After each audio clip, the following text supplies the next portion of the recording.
Assalamualaikum warahmatullahi wabarakatuh.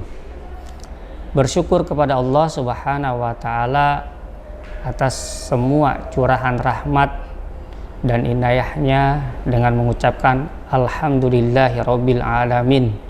Selawat dan salam semoga selalu tetap tercurahkan kepada junjungan Nabi besar kita Nabi Muhammad SAW dengan mengatakan Allahumma sholli ala Muhammadin wa ala ali Muhammad. Amma ba'du, sahabat Ta'lim Darussalam yang dimuliakan Allah Subhanahu wa Ta'ala. Pada kesempatan hari ini insyaallah saya akan membahas tentang keutamaan ibadah sahur. Sebagaimana telah kita ketahui bahwasanya sahur diambil dari kata sahara yang artinya akhir waktu di malam hari atau waktu menjelang dikumandangkannya azan subuh. Ramadan yaitu syahrul ibadah.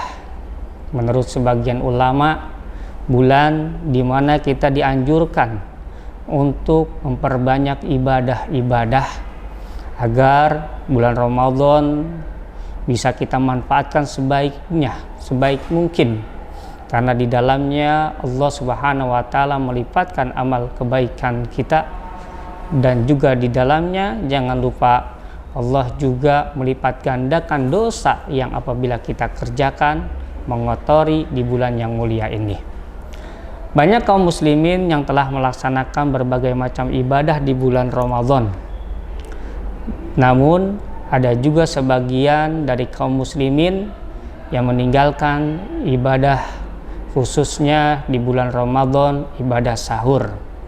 Sebagaimana yang dikerjakan oleh anak-anak milenial atau sebagian orang dewasa di antara kita yang mengatakan atau menganggap sahur itu adalah sesuatu yang biasa-biasa saja. Selama saya masih bisa berpuasa tanpa sahur, kenapa harus melakukan ibadah sahur? Padahal Nabi kita Muhammad SAW melalui hadisnya, beliau sangat mendorong, memotivasi kita dalam satu hadis, tasaharu fa inna fis suhur barokah. Kata beliau, hendaknya kalian melaksanakan sahur, bangun di malam hari untuk melaksanakan ibadah sahur, fa inna fis suhur barokah, karena di dalam sahur itu ada keberkahan yang Allah berikan. Oleh sebab itu Al-Hafiz Ibnu Hajar dalam kitab Fathul Bari, syarah dari Sahih Bukhari, beliau mengatakan ada 7 manfaat daripada ibadah sahur. Yang diantaranya yang pertama yaitu itba'ur rasul atau mengikuti sunnah dari Nabi besar kita Muhammad SAW. Dalam satu hadis Nabi mengatakan, apabila seseorang hendak melaksanakan ibadah puasa, maka diawalilah ibadah puasa tersebut dengan bersahur. Maka dari sini para sahabat yang mulia, kemudian para ulama, guru-guru kita, ketika masuk bulan Ramadan, dia akan melakukan ibadah sahur. Dia bangunin istrinya, dia bangunin anak-anaknya, bahkan dia bangunin di antara anaknya yang sedang haid atau istrinya untuk sama-sama menyantap makanan sahur. Kenapa? Karena tadi Nabi mengatakan fa inna fis suhur barokah, karena di dalam sahur itu ada keberkahan. Yang kedua, kata Ibnu Hajar, di antara manfaat sahur itu adalah usulul barokah, sampainya keberkahan kepada orang yang melaksanakan sahur. Apa sih barokah itu? Ziyadatul khair, bertambahnya kebaikan, atau ziyadatul farh, bertambahnya kesenangan, kebahagiaan. Maka dalam sahur ini barokah akan Allah berikan bagi hamba-hambanya yang berjuang untuk bangun ya menjelang subuh untuk melakukan ibadah sahur. Menurut Imam Sya'rawi, barakah adalah junud min junudillah.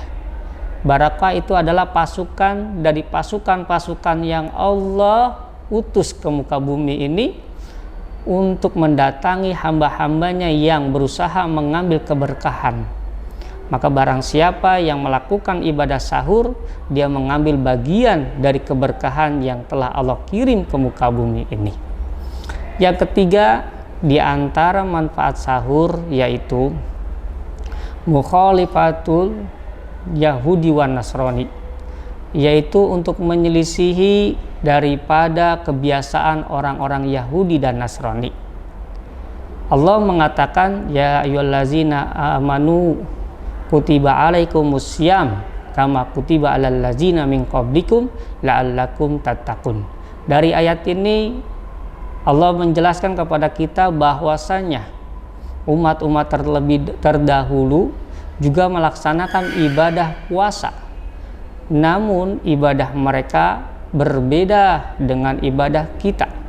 Kalau mereka mengawali puasa tanpa sahur, maka umat Nabi besar Muhammad SAW mengawali ibadah puasanya dengan sahur.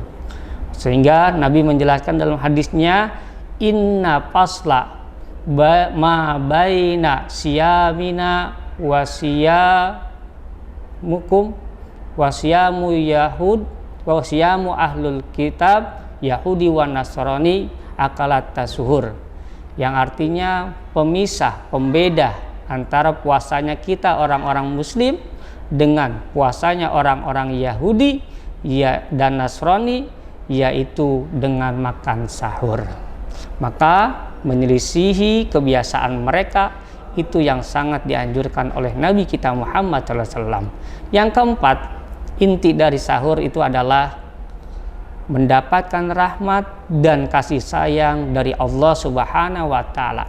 Inilah yang kita cari, inilah yang kita buru di bulan yang mulia ini. Rahmat, kasih sayang Allah yang apabila diberikan oleh seorang hambanya, maka tidak mustahil malaikat akan mengagungkannya, mendoakannya, bahkan binatang dan hewan-hewan yang ada di muka bumi ini. Dalam satu hadis Nabi mengatakan, innallaha wa malaikatahu yusalluna alal mutasahirin, yang artinya sesungguhnya Allah Subhanahu wa Ta'ala beserta para malaikatnya yang jumlahnya lebih banyak daripada jumlah manusia, yang jumlahnya mungkin lebih banyak daripada jumlah hewan yang ada di muka bumi ini, yusalluna alal mutasahirin, mereka senantiasa berselawat atau mendoakan alal mutasahirin, kepada orang-orang yang melaksanakan ibadah sahur. Oleh sebab itu, buat kita yang sudah biasa sahur, maka ucapan alhamdulillah dalam lubuk hati kita, karena selawatnya Allah adalah kasih sayang. Selawatnya Allah adalah keridhaan yang diberikan kepada hamba itu. Sedangkan selawatnya para malaikat yaitu doa dan pengagungan kepada hambanya yang telah taat beribadah kepada Allah Subhanahu wa Ta'ala. Maka laksanakanlah sahur, karena di dalam sahur Allah mencurahkan rahmatnya, mencurahkan ridhonya, dan para malaikat mendoakan kita, mendoakan agar dosa-dosa kita diampuni oleh Allah, mendoakan agar derajat kita ditinggikan oleh Allah Subhanahu wa Ta'ala. Itu yang bisa saya sampaikan, sahabat-sahabat Darussalam. Jadi inti dari apa yang saya katakan, berusahalah untuk bangun melaksanakan ibadah sahur, karena sesungguhnya satu teguk air yang diminum sebagai sahur itu mendatangkan pahala yang banyak di sisi Allah Subhanahu wa Ta'ala.